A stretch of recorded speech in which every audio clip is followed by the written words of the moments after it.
journey to justice.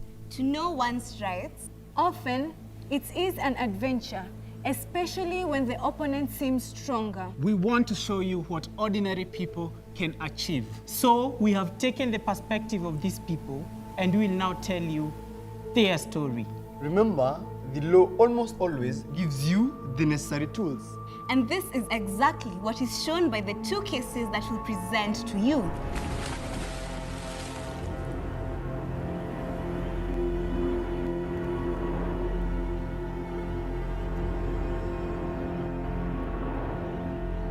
Our journey to justice leads us to the Kenyan coast.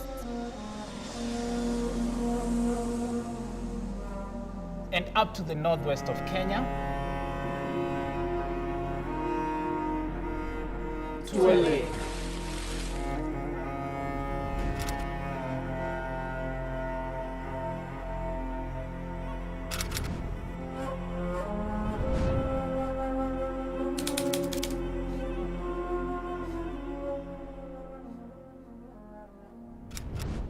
Lake Turkana is the largest desert lake in the world and a UNESCO World Heritage Site.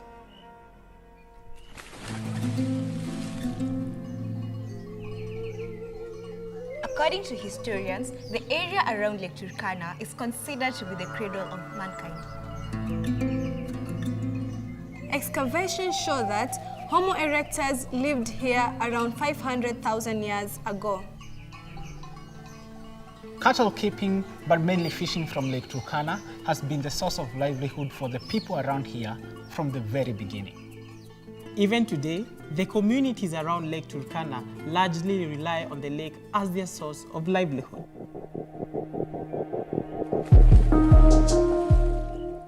In the year 2006, the eternal cycle between nature and man was suddenly threatened. The fishermen around Lake Turkana started noticing decreasing water levels and a dwindling number of their catches despite increased fishing efforts. This is what fisherman Fimbo remembers. Kitambo kidogo tulikuwa tunafua kutumia net moja hivi. Hata net hatukuwa tunaweka kando ya bahari ama kwa maji kabisa ikae. Tulikuwa tunapata samaki wengi sana. Hivi karibuni tumerealize mpaka uwe na net mingi, unaenda tena mbali ndio upate samaki. Tumerealize samaki sasa hakuna. Sasa inabidi either uajiriwe na nguvu mwenzako mwenye yako na uwezo wa kutafuta hiyo samaki mbali. Unaacha familia yako hapa, unakaa mwezi 3, 6, ujui ile shida wanapata upande huu. Na walikuwa wanakutegemea wewe pia. Francis Essien Nalukowo, then chief of Lwarengak, remembers. The villagers were worried because the lake is their major source of income. Most of the villagers associated the drying of the lake Turkana to ancestral curse.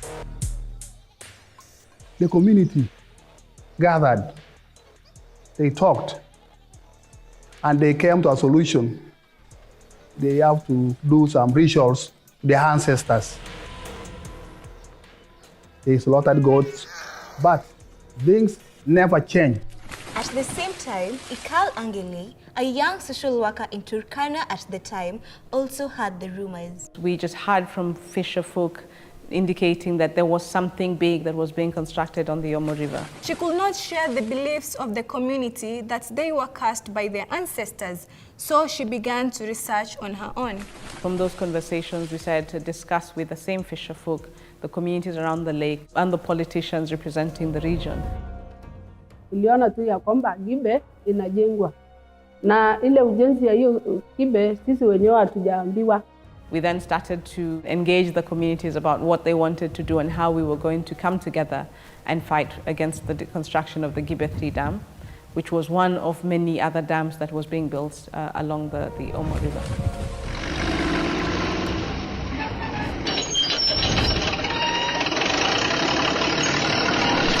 The government of Ethiopia launched the construction of the Gibe 3 hydroelectric dam on River Omo to generate power and regulate the flood water reserves. The dam would be about 240 meters high and 600 meters long. The government of Kenya entered into a power purchase agreement with the government of Ethiopia in 2006. concern was confirmed that the construction of the dam project will severely affect Lake Turkana. Communities from Todonyang, Kalokol, Kanamkuny, Lowarangak, Nachukui, and Kataboy all came to Kalokol to advocate on matters concerning the lake because this was their major source of livelihood. Hiyo mto ilikuwa inasaidia country tatu: Sudan, Ethiopia, Kenya. Over time, the advocacy was not only national, it was global. And through that engagement, it was clear that the local communities did not know what had happened. They did not give any consent.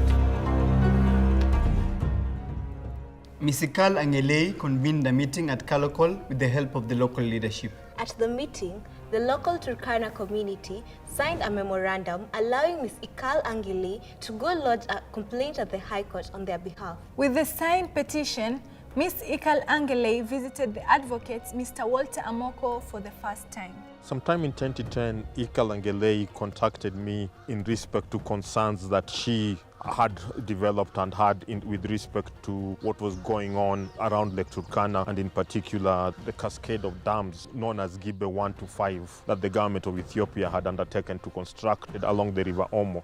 The principal one was the Gibe 3 dam, which was then in the course of the construction.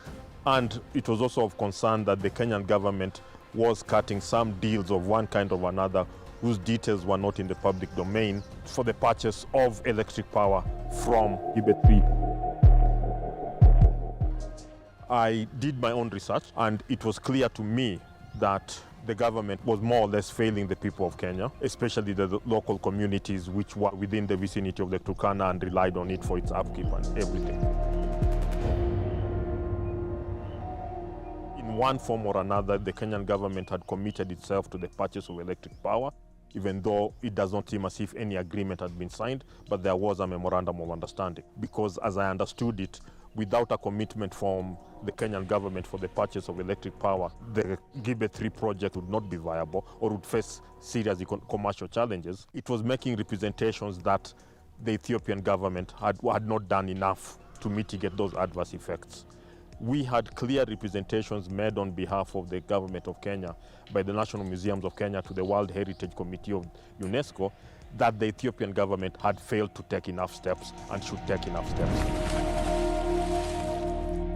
Out of a sense of frustration and anger as to what the Kenyan government was doing to its citizens, who were the minority communities within the Lake Turkana region, I agreed to take the case pro bono on behalf of the community.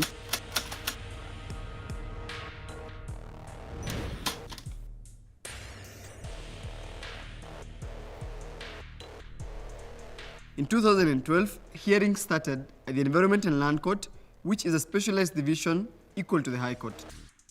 Walter Amoko decided to pursue the following. Right of access to information held by any public body under Article 35(1)(a) of the Constitution of Kenya 2010. This means the duty of full disclosure of any potentially affected person or community while pursuing a project that may impact the exercise of their rights. Breach of environmental and cultural rights under Article 42(a) and 44 of the Kenyan Constitution. Breach of public trust by failure to preserve and protect the environment as stipulated by Article 62 and 69 of the Constitution of Kenya. It was not clear who was spearheading the project or arrangements with the government of Ethiopia, whether it was State House itself, Ministry of Foreign Affairs, Ministry of Energy.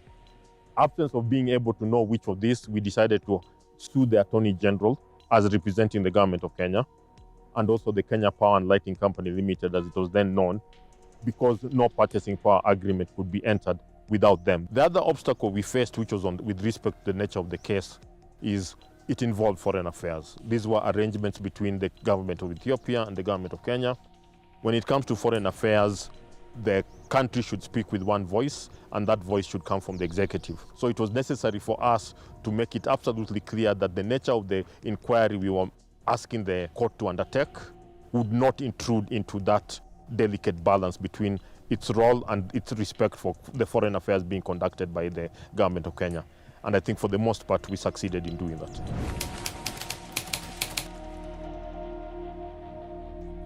2 years later, in 2014, the Environment and Land Court delivered its judgment. These were the most important findings of the court. That the government of Kenya failed to meet its public trusteeship role to the environment as enshrined under Article 62 and 69 of the Constitution. The government of Kenya also failed to conduct a full, proper and thorough comprehensive impact assessment on the potential effects of constructing and operating the Gibe 3 Dam before committing to the purchase of power. In case you're wondering what an environmental and social impact assessment is, an environmental and social impact assessment and a strategic environmental assessment examines the impact of a project on the environment and the social well-being of the people. This then informs stakeholders and decision makers on how to safeguard the environment and the social well-being of the people. Additionally, the court found that the project and its impact assessment were shrouded in secrecy, thus failing to account for the right of access to information. According to the court, it would have been the government's duty to involve citizens in the whole process by providing information about the project and about their rights, as well as giving them an opportunity to air their views on how the project would be run. It is important to mention that the case went into appeal and is therefore still pending. In order to give you a better idea of the importance of this judgment, we had the unique opportunity of speaking with Honorable Chief Justice Emeritus David Maraga, Chief Justice of the Republic of Kenya from 2016 to 2021. Under the old constitution, there was no provision for public interest litigation. Public interest litigation was only limited to suing for the rights of detained people. Considering the history of Kenya and the development of its institutions, the Turkana case is important for 3 reasons. One, it demonstrates that after years of weakness, Kenya is now a strong democracy with an independent judiciary. Secondly, it also shows that if they take the right steps, even ordinary people can get the government and giant institutions like the power company not to ignore their rights. Thirdly, it demonstrates that the 2010 Kenya Constitution is an excellent tool in providing for access to justice.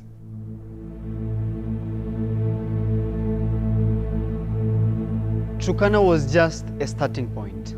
A marginalized community came to the public eye.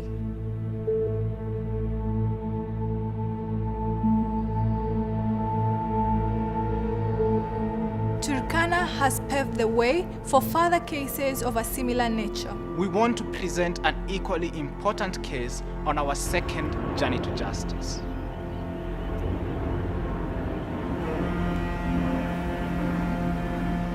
Our journey takes us to Lamu. Lamu is situated along Kenya's northern coastline.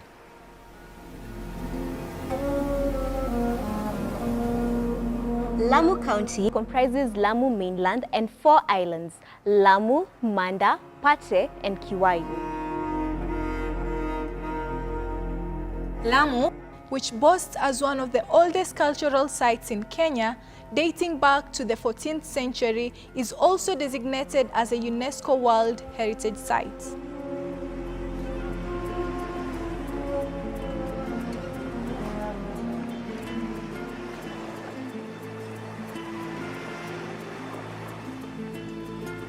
The community has always benefited from the complex marine ecosystem. The great abundance of fish in the shallow waters around the island can also be attributed to the following: to healthy, extensive coral reefs and purifying mangrove forests along the edge line of the coast. Lamu's complex marine ecosystem and the island's unique architecture, which looks like something out of an Arabian Nights fairy tale. The calm and serenity of the islanders. All of this has attracted regular high-quality tourism in recent decades, which has been well integrated into Muslim society and has given residents more income and stability. However, in 2011, and rest arose in paradise. Mradi huu uliingia kwa kishindo maeneo yetu ya Lamu bila sisi wenyewe kujulishwa. Asasi za kiserikali walikuja, tukaona wanaanza kuchimba ili kuongeza kiini cha maji ili meli kubwa ziweze kuingia, wakitumia matrakta, wakitumia magari ya nguvu kuja kufyeka maeneo na makaazi ya watu sehemu za Kililana, ubavuni tu wa bahari ya Manda Bay. Kulikuwa na matumbawe eneo hiyo ambao tunategemea kama ni breeding area. Vile vile kuna uvuvi wa lobster, kwa hivyo hizo ziliweza kuharibiwa. Pia vile vile maji yalichefuka. Hatua kama hiyo serikali ilipochukua pamoja na mwekezaji ilihangaisha watu sana. This was just the beginning. In 2009, the government of Kenya came up with the LAPSSET project, which stands for Lamu Port, South Sudan, Ethiopia Transport Corridor.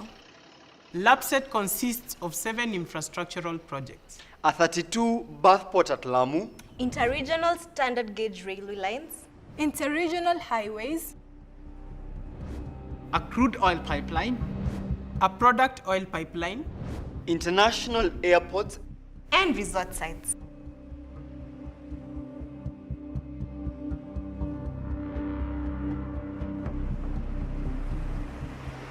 The Lamu community heavily depends on the environment for at least 80% of the economic activities. Wakati wa nyuma kabla huu mradi haujaanza kuja kuchafua haya mazingira, mapato ambayo siko tukipata na mapato ya sasa, utaona kuna na tofauti kubwa sana.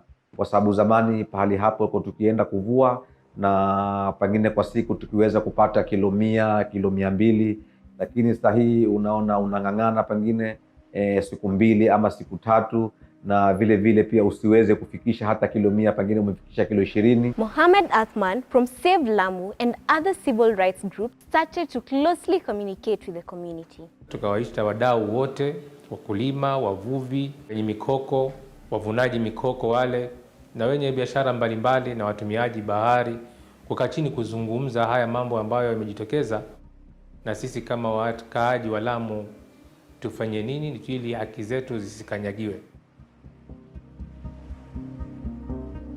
Jambo la kwanza tukaona fuate asasi za kiserikali kupata kujua kiini hasa kwa yale ambayo yanatendeka, kama vile idara ya uvuvi, idara ya mazingira, idara ya ardhi, idara ya kilimo, idara ya ufugaji, lakini pakubwa habari kamilifu hatukuzipata, na serikali bado inaendelea na shughuli zake za kuvunja mashamba yetu, kuvunja makao yetu na kuharibu mikoko na kuchafua mazingira ili kuweka mradi wa bandari. The general strategy was to go to the stakeholders as opposed to calling them to come to them. In the case of private and government agencies, they visited their offices, attended their meetings, and used social media. When meeting the stakeholders, the following worries were raised. They were worried about potential harm caused to the marine ecosystem, mangrove forest destruction, industrial discharge, and reduction of fish species. They were afraid of negative effects on Lamu's cultural heritage, air pollution effects, lack of compensation for land, and that the source of livelihood would be destroyed.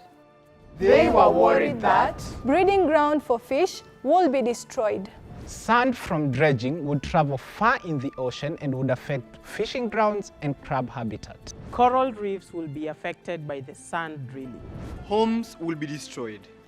They were worried that Boat owners, boat operators, fisherfolk, and others dependent on tourism would be affected.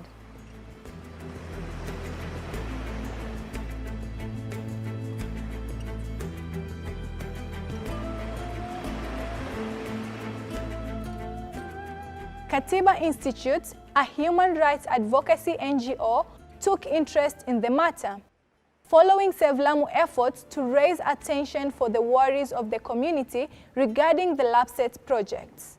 In 2012,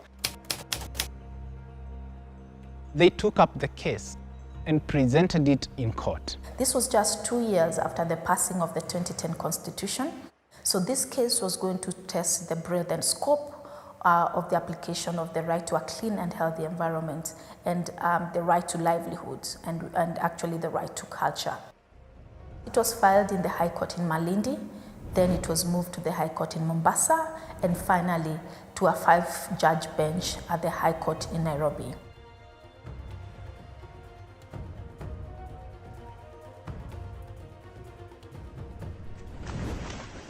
Advocate Mr. Waiko Wanyoike, the then Executive Director of Katiba Institute, together with Ms. Christine Konge and Mr. Lempasu Yanka as the assisting advocates, took responsibility for the petition in court. The community had been seeking information about the project for years because this project was initially conceptualized in 1973 but never came to fruition until 2000, early 2000. And even when the community sought information, they could not get information. And the government was manipulating the process, including the process of seeking information from the community. The general lack of transparency and accountability on the part of the government, including how much the government was spending, whether the project had gone through the requisite environmental law requirements, including the environmental impact assessment, but also strategic environmental assessment, which is bigger than environmental impact assessment. The strategies that we employed was actually involving different actors so that at least they help the court and ourselves to understand the petition and present it in the best way possible.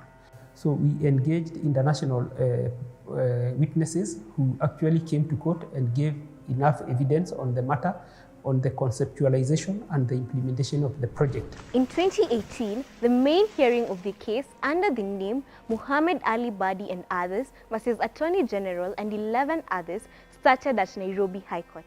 The hearing of the case took place in 6 days, where both the petitioners and respondents presented their witnesses. In the judgment, participating as the respondents were the Attorney General representing the Ministry of Transport, the implementing agency, the KPA, Kenya Ports Authority. An important thing happened during the hearing. With support from Katiba Institute, Natural Justice, an environmental advocacy NGO brought in expert witnesses from both local and international level to demonstrate the actual negative effects of the project on the environment and the community at large.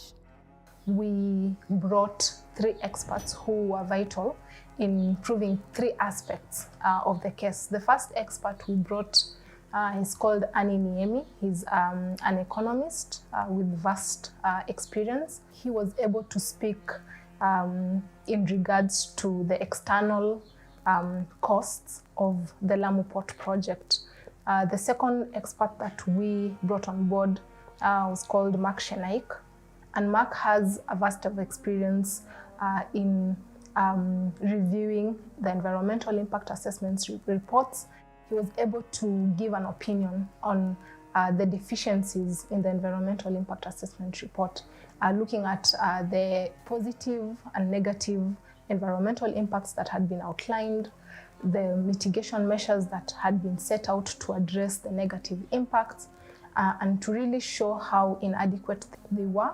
The third expert that was brought on board was a marine biologist called Dr. Obura, and Dr. Obura was able to speak to the impacts of the Lamu Port projects to the marine environment. So looking at the impact of the mangrove ecosystem and the coral reef, and really showing the impact of the port project and how detrimental it was to that environment.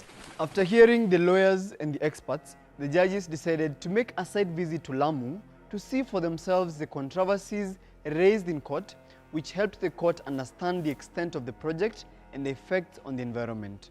Another important issue before the court was that Save Lamu and Katiba Institute received the support of the county government of Lamu as an interested party. They were supporting the plea of the people of Lamu. The county government was very clear that it was never involved in the conceptualization of the project. We found it very, very important for one of the government department, or one of the government at least, to break away from the NEMA meaning National Environmental Management Authority, and the Kenya Ports Authority. We realize that public participation is one of the national values and principles under Article 10. And indeed, having done that, the court was very keen to know why the national government would implement a project of such a magnitude without involving the county government of Lamu. The community insisted on judges coming to the ground to see the impact. The community was talking about whether it's the impact on mangroves, whether it's the impact on fishing stock, whether it's the impact on their fishing landing sites. The community always made an effort through their own resources to make sure they were represented in court, not just because they were testifying, but to be able to participate in the proceedings. This is one of the cases I would say represents the best arrangement when it comes to public interest litigation, and especially community-driven public interest litigation.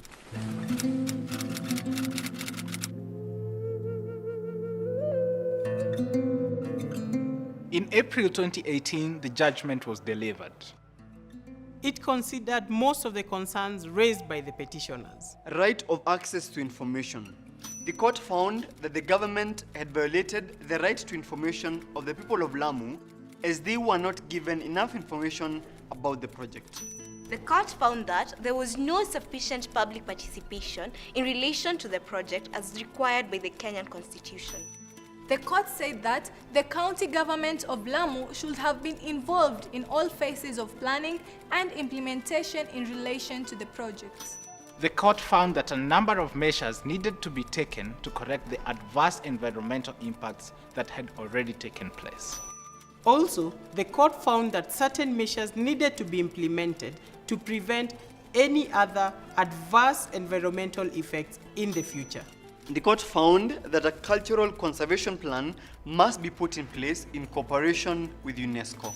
The court said that the community has to be involved in all future stages of planning this project. According to the court, the traditional fishing rights of the fishermen were adversely affected. Also, the court stressed that it is feasible to determine strategies for compensating the fishermen.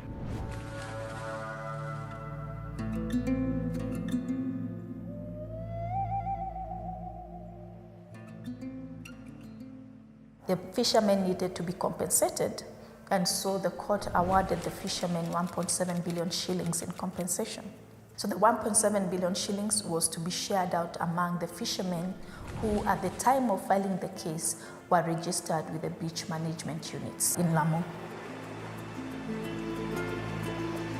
In terms of compensation, we know the National Treasury has released funds, and now they're going through the process with Kenya Ports Authority to ensure that the monies go to the rightful persons. Kenya Ports Authority is the government institution responsible for implementing the project, and so they appealed the decision of the High Court to the Court of Appeal in 2016. The Court of Appeal gave a stay of the decision of the High Court pending the hearing of the appeal. Kenya Ports Authority, KPA, decided to settle on the issue of compensation, and that's why we are now in the process of settling that so that it does not become part of the issues that will be litigated.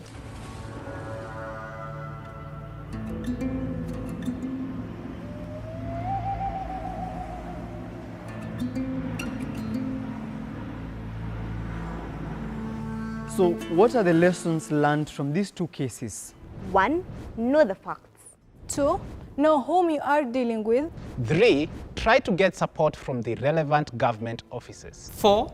Make the issue known by also liaising with the media and the interested parties. 5. Get legal aid, for instance, from a pro bono advocate. 6. Get funding or support, for instance, from an NGO. 7. Keep the victims and supporters in the loop. That is, keep the movement alive. Make it clear from the beginning who exactly needs to be compensated. 8. Be aware from the beginning the judgment will not necessarily be implemented. Still, you have to push for implementation. 9. Know about the positive effects that such an initiative has on the development of your community. For instance, in Turkana, the case gave women a voice for the first time. And if you can't succeed on a national level, there are other avenues to take.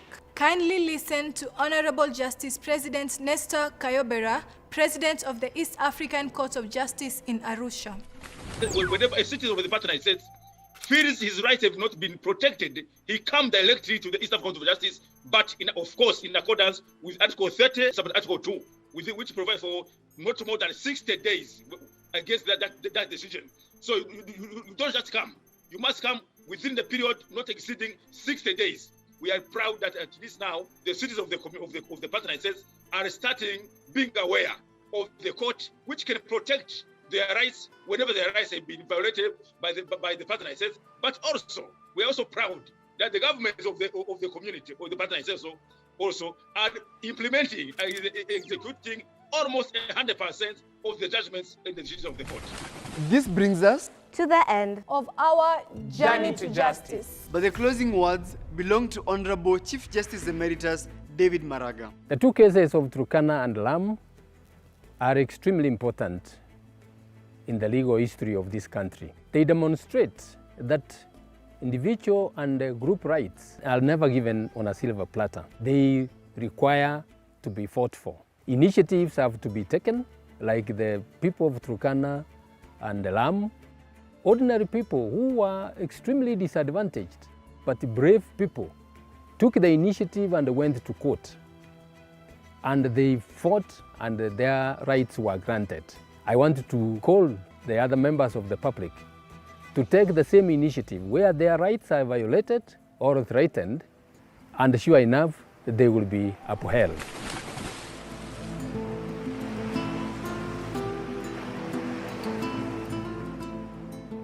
And always remember, justice for one is justice for all.